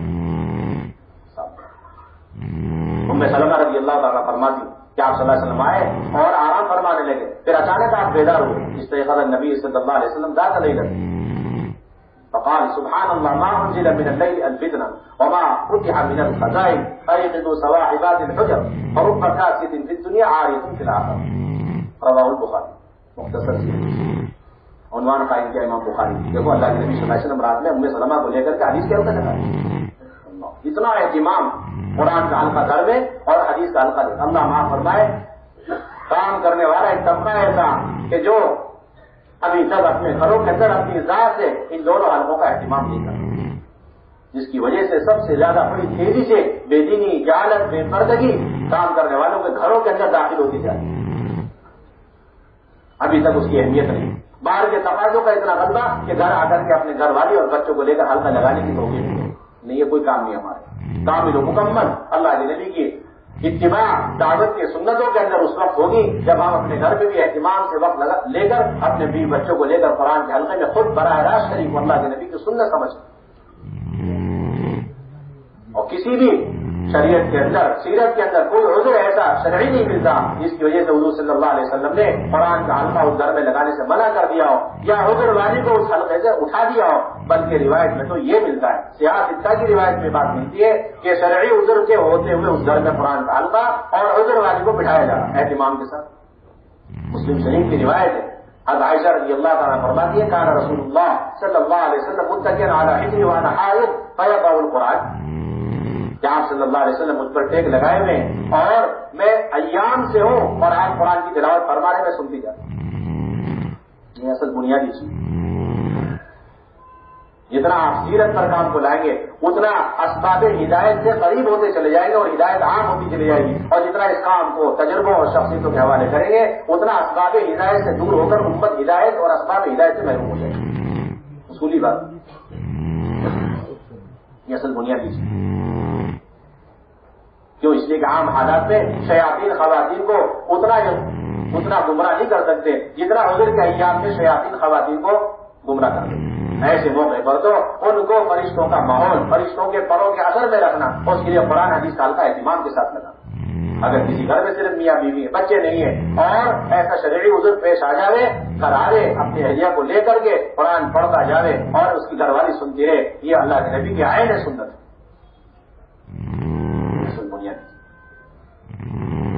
حضور اکرم صلی اللہ علیہ وسلم کی خدمت میں حضرت اسماء رضی اللہ تعالیٰ عنہ پہنچ گئی. اسماء بنت یزید اور درخواست کی کہ یا رسول اللہ صلی اللہ علیہ وسلم مرد اللہ کے راستے میں جاتے ہیں، دین کی محنت کرتے ہیں، آپ کی خدمت میں پہنچ کر دین سیکھ لیتے ہیں، لیکن ہم ان سارے موقعوں سے محروم ہیں. آپ ہمارے لیے بھی کوئی وقت اور دن مقرر فرما دیں تاکہ ہم بھی دین آپ سے سیکھ سکیں. چنانچہ آپ صلی اللہ علیہ وسلم نے ان کے درخواست پر ان کے لیے ایک وقت، ایک دن مقرر کیا اور اس میں جمع کر کے ان سے دین کی باتیں اور احکامات کی تعلیم انہیں. آپ صلی اللہ علیہ وسلم کی دنیا سے پردہ فرمانے کے بعد مدینہ طیبہ کے اندر کسی گھر میں خواتین جمع ہو جاتی اور ازواج مطہرات میں سے جو حیات تھی اس وقت ایک یا دو، وہ پردے کے ساتھ جا کر اور خواتین کو دین کی باتیں سمجھایا کرتی، دین کی باتیں سنایا کرتی. یہ ایک ایک ایمان والی کے ہدایت پر اور اعمال پر اور فرائض پر، پردے پر آنے کا یہ مصنون طریقہ ہے کہ ان کے لیے آپ دینی ماحول قائم کریں اور اس کے اندر ایک ایمان والی کو لا کر کے جوڑیں. اسی لیے ہر محلے کے اندر چند مکانات کے بیچ میں ہفتواری تعلیم کی بنیاد ہے اور ایک ایمان والی کا تعلق ہفتواری تعلیم سے قائم ہو تاکہ اس کے گھر کے اندر فرائض اور سنتیں اور پردے والی اور سادگی والی زندگی اور بچوں کی دینی پرورش اور گھروں کے اندر اعمال دعوت اور گھروں کے اندر مشورہ جماعتوں کے استقبال کا مزاج اور اپنے محرم مردوں کو اللہ کے راستے میں بھیجنے کا جذبہ اور خود اپنے محرم کے ساتھ نکلنے کا داعیہ پیدا کرنا، اس غرض سے ہفتواری تعلیم ایک ایمان والی کو لاگے جوڑو. دو بہنیں عشرے والی اور 3 بہنیں ایک بار سے روزہ لگائی ہوئی. اگر اس طرح 5 بہنیں ہیں آپ محلے میں تعلیم شروع کرائیں. 3 بہنیں ایک مرتبہ سے روزہ لگائی ہوئی اور 2 بہنیں عشرے والی، آپ محلے میں تعلیم شروع کرائیں. 4 بنیادی عمل، استقبال، کتابی تعلیم اور 6 صفات اور تشکیل. 1 ہفتے منتخب سے اور 1 ہفتے فضائل اعمال مع فضائل صدقات. 6 صفات اور تشکیل دونوں ایک بہن کے ذمے. ہفتے کی تعین کے بغیر 4 سے 5 ہفتے کے دوران آپ ہفتے واری مشورے سے مردوں کا بیان دے کر کوشش کریں ہماری ہفتے واری تعلیم مشورہ جماعتوں کے نکلنے کا موضوع بنے، نہ جماعتیں نکلیں یا کم سے کم جوڑے نکلیں۔ ہمارے یہاں یہ کوئی سلسلہ نہیں ہے کہ مہینے میں یا 3 مہینے میں ایک جماعت بھی نکالنے کا ہم آپس میں مشورہ کریں، نہیں، ہر ہفتے ان خواتین کو اللہ کے راستے میں نکالنا ہے جن کے اندر اللہ کے راستے میں نکلنے کا جذبہ پیدا ہو رہا ہفتواری تعلیم کے ذریعے سے۔ آج ایک جوڑے نکلیں گے، انشاءاللہ پوری جماعتیں نکلیں گی۔ ہفتواری تعلیم کے ذریعے سے عالم بھر کے تقاضے مستورات پورے کرنا مقصود ہے، اندرون ملک سے لے کر بیرون ملک کے سارے تقاضے پورے۔ اس رخ پر ہمیں اپنے ہفتے والی تعلیم کو لانا۔ ابھی کارگزاری سے بات سامنے آئی کہ وقت لگائی ہوئی بہنیں کم ہیں، اور جہاں وقت لگائی ہوئی بہنیں بھی ہیں وہاں ہفتے والی تعلیم کے مقامات بہت کم، وہاں ہفتے والی تعلیم کے مقامات بہت کم۔ ہفتے والی تعلیم کے مقامات جتنے ہونے چاہیے اس کے مقابلے میں بہت کم۔ اس کے لیے خواتین کے خروج کا اہتمام ہمیں کرنا، خواتین کو لے کر اللہ کے راستے میں نکلنا ایسی بنیادی سنت ہے کہ جس کے اندر قرن اول کی تمام صحابیات مجتمع نظر آتی، ان کو عذر تھا کسی وجہ سے الگ بات، ورنہ ایک عمومی فضا تھی اللہ کے راستے میں خواتین کے نکلنے کی۔ حضرت عائشہ رضی اللہ تعالیٰ عنہ خود فرماتی ہے کان نبی صلی اللہ علیہ وسلم اذا اراد سفرا اقرع بین النساء، کہ آپ صلی اللہ علیہ وسلم جب سفر کا ارادہ فرماتے ازواج مطہرات کے درمیان قرعہ ڈال دے، اور جن کے نام قرعہ نکلتا انہیں اپنے ساتھ لے جاتے، کبھی ایک زوجہ محترمہ کو لے جائے، کبھی دونوں کو، اور کبھی ایک سفر ایسا کہ اس میں تمام ازواج مطہرات کو اللہ کے نبی ساتھ ملے۔ وہاں تو تشکیل کی نوبت نہیں آتی۔ روایت میں آتا ہے کہ آپ صلی اللہ علیہ وسلم خیبر تشریف لے جا رہے، بنو غفار کی عورتیں اکٹھی ہو کر کے آ گئی اور درخواست کرنے لگی یا رسول اللہ صلی اللہ علیہ وسلم آپ ہمیں بھی اجازت مرحمت فرمائے، ہم بھی آپ کے ساتھ چلنے کو تیار۔ آپ نے بہت خوشی سے اور بڑی خندہ پیشانی سے ان کو نکلنے کی اجازت دی۔ ام عطیہ انصاریہ رضی اللہ تعالی عنہ کہتی ہیں، ام سلیم رضی اللہ تعالی عنہ کی روایت ہے، انصار کی خواتین کی تقاضے والی ایک جماعت مستقل تیار رہتی تھی، جب اللہ کے نبی صلی اللہ علیہ وسلم سفر میں جاتے انہیں اشارہ فرماتے اور وہ انصار کی خواتین اللہ کے نبی کے ساتھ اہتمام سے اللہ کے راستے میں نکلا۔ یہی وجہ ہے کہ بعض خواتین ایسی تھی جو مسلسل اللہ کے نبی کے ساتھ سفروں میں نکلی۔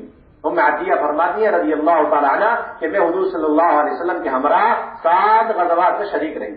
کتنے غزوات؟ 7 غزوات میں شریک۔ آپ صلی اللہ علیہ وسلم نے اس امت کے اندر جو نفر اور خروج کی بنیاد ڈالی، اس کے اندر مستورات اور مرد ان دونوں طبقے میں کوئی فرق نہیں فرمایا۔ یہ بہت بڑا مغالطہ اور بڑی غلط فہمی ہے کہ ہم دعوت کی اس ذمہ داری میں اور اس کے اعمال کے اندر، چاہے ہجرت ہو، نصرت ہو اور جان و مال کی قربانی دینی ہو، ان سارے اعمال کے اندر ہم ابھی تک خواتین کو مردوں سے نیچے درجے میں اور دوسرے تیسرے درجے میں رکھنا چاہتے ہیں۔ سیرت کے بالکل سراسر خلاف۔ اللہ رب العزت نے ہر ایمان والی پر یہ فریضہ ڈالا ہے، والمؤمنون والمؤمنات بعضهم اولیاء بعض یأمرون بالمعروف وینہون عن المنکر۔ ہر ایمان والی کی ذمہ داری، ہر ایمان والی مکلف یہ اللہ تعالیٰ کی طرف سے ہر ایک کے ذمے ہے۔ جتنی روایتیں ہیں، جتنے نصوص ہیں، اس کے اندر دعوت کے فریضے میں ان دونوں طبقوں میں کوئی فرق نہیں ملتا، ان دونوں طبقوں میں کوئی فرق نہیں ملتا، دونوں کی بنیادی ذمہ داری۔ جس طریقے سے مردوں کے ایمان میں تکمیل کے لیے امر بالمعروف نہی عن المنکر کو بڑا دخل ہے، اسی طریقے سے خواتین کے ایمانیات کی تکمیل میں بھی امر بالمعروف نہی عن المنکر کو بنیادی طور پر دخل ہے۔ وہی ایمان والی اپنے اعمال کے اندر کامل اور اپنے ایمان میں کامل نہیں ہو سکتی جب تک کہ اس کی زندگی میں فریضہ نہ ہو۔ یہ اصل بنیادی بات۔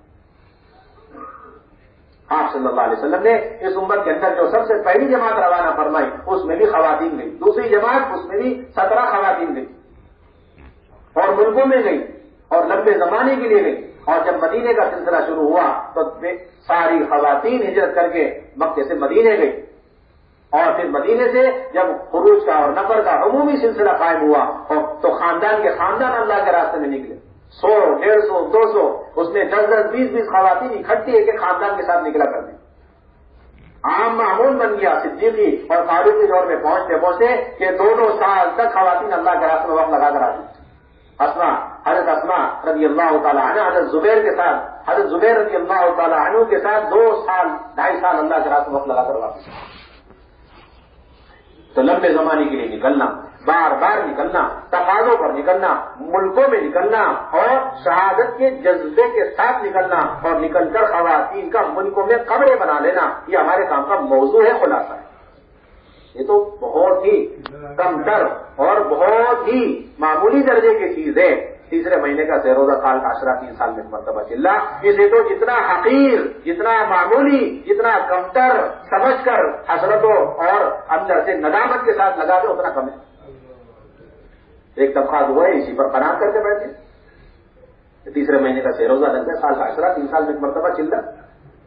بے موسم کی بے دینی اور بے پردگی جو سیلاب کی طرح آ رہی، اسے روکنے کے لیے یہ سارا مجمع بلکہ پورے ہندوستان کے لوگ تیسرے مہینے کا سہ روزہ لگا کر بے دینی بے پردگی کے سیلاب کو روک نہیں سکتے۔ پورے عالم کی تو بات بہت دور کی ہے، اس لیے ہمیں 2 بنیادوں پر آنا ہے، ایک ادنا درجہ سمجھ کر کے اور آخری درجے کا فریضہ سمجھ کر کہ ہر تیسرے مہینے کا سہ روزہ لگتا رہے پابندی کے سال کا عشرہ لگتا رہے پابندی کے ساتھ، ہر ایک کے دن میں تیسرے سال کا اہتمام کے ساتھ چلنا اور بیرون 2 مہینے لگانا، اور اس کے ساتھ ساتھ جب جب تقاضا پیدا ہو جائے نظام الدین سے بتایا جائے، اپنے علاقے کے، اپنے صوبے کے، اپنے گاؤں دیہات کے تقاضے آ جائیں، فوراً نقد مستورات کی جماعت سہ روزہ کی بنائی جائے، فوراً روانہ کیے جائے، فوراً عشرے کی جماعت بنائے اللہ کے راستے پر، فوراً چلے کی جماعتیں بنے، 2 ماہ بیرون کی جماعتیں بنائی جائے، اللہ کے راستے پر روانہ کی جائے۔ ہر ضلع کے اندر، ہر قصبے کے اندر ایسے 10، 20، 50 جوڑے تیار کیے جائیں جو کبھی کسی موقع پر بھی تقاضا آ جائے اللہ کے راستے میں نکلنے کے لیے تیار ہو، کبھی بھی سہ روزہ کی جماعت کینسل نہ ہو، کبھی بھی عشرے کی جماعتیں منسوخ نہ ہو، کبھی چلے کی جماعت اس وجہ سے نہ روکی جائے کہ لے جانے والا کوئی نہیں بھائی، ہماری بنیادی ذمہ داری مسجد کے مشورے سے لے کر کے ہفتہ واری مشوروں کے اندر مستورات کے کام اور مردوں کے کام کے مشورے اور ان کے امور برابر سوچے جانے چاہیے۔ ہمارا وہ مشورہ ہی ناقص ہے جس کے اندر مشورات کے عنوانات ناقص ہوں اور مشورات کی فکریں نہ ہوتی ہوں، کام ہی ہمارا ناقص ہے۔ اگر مشورہ مشورات کے بارے میں نہ ہو، کارگزاریاں مشورات کے بارے میں نہ ہو، ہمارا کام ہی ادھورا ناقص ہے۔ اتنا اہتمام مولانا یوسف رحمۃ اللہ علیہ کے عنوانات کو پڑھنے سے سمجھ میں آتا ہے کہ سارے عنوانات کے اندر خواتین کے مستقل عنوانات قائم ہیں۔ اللہ کے راستے میں جہاد کا عنوان ہے مردوں کے لیے تو خواتین کے لیے، ہجرت کا عنوان مردوں کے لیے خواتین کے لیے، نصرت کا عنوان مردوں کے لیے خواتین کے لیے، دعوت کا عنوان مردوں کے لیے خواتین کے لیے۔ آپ اندازہ لگیں ان سارے واقعات کو حضرت مولانا یوسف رحمۃ اللہ علیہ نے حیات الصحابہ میں جمع صرف تاریخی باتیں اور اس میں معلومات کے اضافے کے لیے قطعا نہیں بلکہ آج کی زمانے سے لے کر قیامت تک آنے والی عورتوں کو دعوت اللہ، امر بالمعروف، نہی عن المنکر، ہجرت نصرت کے اعتبار سے اس معیار پر لانا چاہتے ہیں حضرت جی مولانا یوسف رحمۃ اللہ علیہ، جس معیار پر آپ صلی اللہ علیہ وسلم قرن اول میں خواتین کو چھوڑ کر گئے۔ ذرا سا بھی غور کریں ان عنوانات سے اسی کی بات سمجھ میں آ سکتی ہے۔ اس لیے ہماری تو اجتماعی بنیادی ذمہ داری اہتمام کرنا اللہ کے راستے میں مع مسورات خواتین کو لے کر نکلنی، اور ایک بنیادی ذمہ داری ایک ایک گھر کے اندر مع مسورات جماعت کا قیام ہو جاوے۔ ہمارے یہاں گھروں کے اندر قیام کے لیے سوائے پردے کی کسی چیز کی شرط نہیں، اسے جلدی سے جلد تیار کیا جائے، ٹھوڑیوں میں ہاتھ ڈال کے خوشامدیں کر کے گھروں کے اندر جماعت کے ٹھہرنے کے فوائد اسے سمجھا کر اندر سے آمادہ کر کے اور اس کے گھر میں جماعت ٹھہرانے کی کوشش کریں۔ چلے میں جانے والی جماعتیں، عشرے میں جانے والی جماعت میں پہلے درجے میں کوشش کریں اور خصوصاً ایسے مکان میں سب سے پہلے ٹھہرے جس کے اندر جماعت آج تک نہیں ٹھہری، اس لیے کہ یا تو مکانات کے اندر بے دینی ہے یا پھر دعوت کا کام نہیں ہے۔ بے دین گھر ہے تو وہاں دین داخل ہو جائے، اور جو دیندار مکانات ہیں وہاں دعوت اور دعوت کی فکریں داخل ہو جائیں، اس غرض سے ہر گھر میں جماعت داخل ہو۔ ہاں اتنی بات ضرور ہے کہ سب سے پہلے کون سے مکانات میں قیام ہے، تو اس میں آسان بات یہ فیصلہ کرنے کے لیے آپ یہ دیکھیں آپ کے محلے کے اندر وہ مکانات جو پورے محلے کے اندر بے دینی پھیلنے کے اور بے پردگی کا عام ہونے کا اڈے بنے ہوئے ہیں، آپ سب سے پہلے ان مکانات میں جمع ٹھہراؤ، یہ آپ کی پہلی بنیادی ذمہ داری۔ حادثہ پیش آ جائے، 3 آدمی اس حادثے کے شکار ہو جائیں، ایک آدمی کی تھوڑی سی چوٹ آ جائے، دوسرے آدمی کی زیادہ چوٹ آ جائے، تیسرا آدمی سکرات کے حالت میں، آپ بتاؤ ایک ڈاکٹر ہو تو سب سے پہلے علاج کہاں سے شروع کرے؟ ایسے ہی آپ کے محلے کے اندر جماعت آ جائے عشرے کی اور چلے کی، اس میں 100 مکانات کے اندر سے 10-50 مکان کے اندر اعلیٰ درجے پر کلمہ، نماز اور پردہ، سنت، شریعت، فرائض، اور بعض مکانات کے اندر کسی حد درجے میں دعوت، عبادت اور اعمال چل رہے ہیں، لیکن بعض مکانات ایسے وہاں ایمان کی ایک بھی نشانی نہیں، کفر کے 100 علامتیں، اس گھر کے چھوٹے بڑے مرد عورت سارے کے سارے مل کر باطل کے پھیلنے اور باطل کا اعلی کار بنے، سب سے پہلے آپ اس گھر میں جمع ٹھہراؤ، آپ سب کی اجتماعی ذمہ داری، ورنہ آپ اپنے گھر، اپنے بچوں، اپنی خواتین، اپنے نسلوں کو بے دینی سے بچا نہیں سکتے۔ ایک ایک گھر کے اندر بے دینی و باطل کو ختم کر کے فرائض کو اور سنتوں کو اور دعوت کو قائم کرنے کا بنیادی طریقہ ہے ہر گھر کے اندر جماعت کا قیام. ایک ایک محلے میں اتنا قیام ہو جائے جتنی ضرورت، حسب ضرورت ایک ایک محلے میں قیام کروا. اسی طریقے سے مامسورات جماعت کے اندر اور ان تقاضوں کو پورا کرنا، عالم کے تقاضے، اندرون ملک کے تقاضے پورا کرنے کے لیے ہمیں اہتمام کرنا، 6 ماہی جوڑ کا اہتمام کرنا، جس کے اندر 3 بار روزہ لگائی ہوئی خواتین، عشرے لگائی ہوئی، چلہ لگائی ہوئی اور بیرون 2 مہینے لگائی ہوئی اور نظام الدین نصرت میں وقت لگائی. یہ 5 قسم کی خواتین کا جوڑ، 30-40 جوڑے اکٹھے کرنے اور مردوں کا اس میں شرکت انتہائی ضروری، کیونکہ جماعت بندی ہونی، قواعد کے پرچے لکھنے، اس کے اندر مردوں کی شرکت انتہائی ضروری. اور اس جوڑ سے شروع ہونے سے پہلے منتخب احادیث تعلیم مردوں میں الگ ہو، مستورات میں مستقل ہو، اللہ کے راستے میں نکلنے کے فضائل اور آداب کی تعلیم ہو اہتمام کے ساتھ. اور پہلی مجلس کے اندر اللہ کے راستے میں خواتین کے نکلنے کی اہمیت اور نہ نکلنے پر سخت ترین وعیدیں اہتمام کے ساتھ سنائی دیں. اللہ کے راستے میں نکلنے کا جو درجہ مردوں کا وہی درجہ اور وہی اہمیت خواتین کی ہے. نہ نکلنے پر جو وعیدیں مردوں کے لیے وہ خواتین کے لیے. حضرت مولانا الیاس رحمۃ اللہ علیہ کا ملفوظ ہے، اس امت کا کوئی بندہ اگر دین کے مٹنے کا غم لیے بغیر دنیا سے جا رہا، چاہے مرد ہو چاہے عورت ہو، بدترین موت مر رہا. اور روسیہ ہو کر کل قیامت میں اٹھایا جائے گا، حضور اکرم صلی اللہ علیہ وسلم کے سامنے منہ دکھانے کے قابل نہیں رہے، چاہے مرد ہو چاہے عورت ہو، چاہے مرد ہو چاہے عورت. اس امت کی مثال کشتی میں سوار لوگوں سے دی گئی. یہ نہیں کہا گیا اس امت کے مردوں کی مثال کشتی کے نہیں، یہ نہیں دیا. اس امت کے مرد عورت سب کی مثال جو اللہ کے حدود پر اور اعمال پر قائم ہے اور جو اللہ کے حدود اور قائم احکامات کو توڑے ہوئے مجموعے کی مثال دی گئی. اس کی مثال دی، اس امت کی مجموعے کی مثال دی. ہر ایک کی ذمہ داری. اس لیے اہتمام کرنا پہلی مجلس کے اندر اللہ کے راستے میں نکلنے کے صحابیات کے واقعات سنیں. کون سی صحابیات 10 سال اللہ کے راستے میں نہیں، 7 سال رہی، 7 مرتبہ گئی اور شہادت کے جذبے کے ساتھ گئی. اور پھر ملکوں میں جا کر کن کن صحابیہ نے کہاں کہاں اپنی قبریں بنائی. اہتمام کے ساتھ یہ واقعات اگر ہم سنا لیں گے پہلی مجلس کے اندر تو ہماری خواتین کو اور ہمارے ساتھیوں کو ہمارے خروج کا اصل معیار کیا ہے اور منزل کیا سمجھ میں آئے اور بڑے سے بڑے تقاضے اور قربانی کے لیے یہ سارا مجموعہ تیار ہو.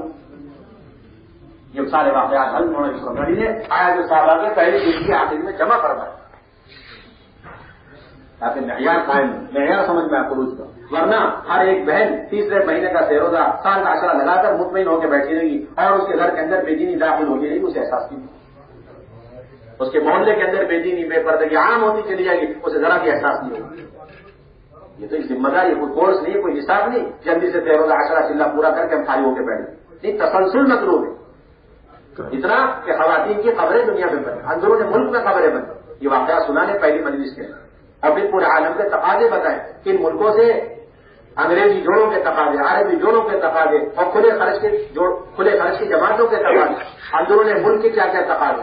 اور کچھ کارگزاری بھی سنا ہے کہ اس وقت نقل و حرکت کی بنیاد پر امت کے اندر کی بے دینی اور ارتداد کتنی سامنے آئی ہے، اس کی کچھ کارگزاری اس پہلی مجلس میں آ جائے تاکہ سارے بھائیوں سارے بہنوں کے فقط اللہ کے راستے میں نکلنے کے جذبات بنے. اس کے بعد تشکیل کا اہتمام، 2 مہینہ چلہ عشرہ اور اس کے قواعد کے پرچے لکھے جائیں اہتمام کے ساتھ. اور دوسری مجلس کے اندر مقامی کام اہتمام کے ساتھ سمجھیں. اللہ کے راستے میں نکلنا ترتیب کے ساتھ اور تقاضوں پر نکلنا، دونوں باتیں قوت کے ساتھ ان کے اس مجمع میں رکھیں. اور گھر کی تعلیم کا اہتمام، اب تمہاری تعلیم اور اس کے بڑھانے کی فکر اور 100% ایک ایک گھر کے اندر مامسورہ جماعت کے قیام کرانے کی فکر. یہ ہماری 2 مجلسوں کا خلاصہ ہے. اگر کہیں صرف روزہ 3 بار لگائی ہوئی خواتین کی تعداد ہے 30-40 کے قریب، وہ عشرے والی چلے والی نہیں ہے تو ان کا جوڑ ختم نہیں کرنا، ان کا جوڑ مستقل کرنا تاکہ وہ سب کے سب عشرے میں نکل جائیں. اگر کہیں صرف روزہ عشرے والی ہے تو ان کا جوڑ کریں تاکہ وہ سب کی تشکیل چلے کے لیے ہو. یہ اصل بنیاد کریں گے بھائی انشاءاللہ. اللہ تعالیٰ قبول کرے.